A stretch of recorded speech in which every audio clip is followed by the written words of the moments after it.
Get ready to hear a lot about the debt ceiling. The U.S. will reach its debt limit this Thursday.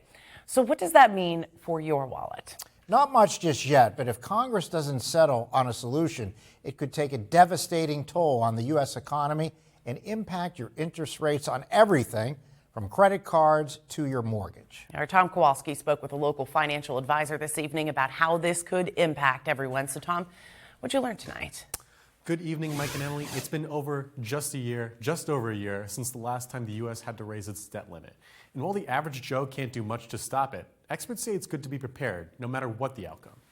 Right now, the U.S. is over $30 trillion in debt. The country is fast approaching the upper limit of its debt ceiling.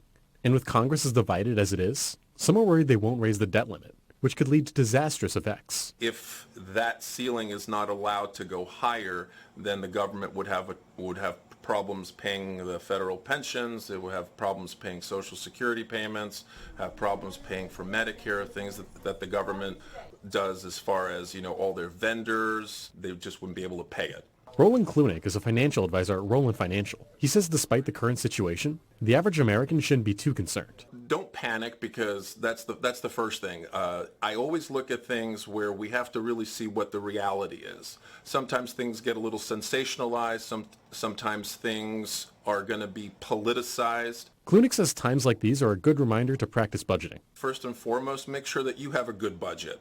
Make sure that you have some cash aside. Hopefully you have at least a 3 or 6 month emergency fund of all your expenses. So just in case something did happen that you needed some excess cash, that you have that on hand. And this isn't the first or likely the last time Americans will have to deal with this situation. Going forward, Klunik says the government has to find a better way to solve the debt crisis. It's kind of an interesting thing when you just look at the silliness of continuing to do the same thing and expecting a different result.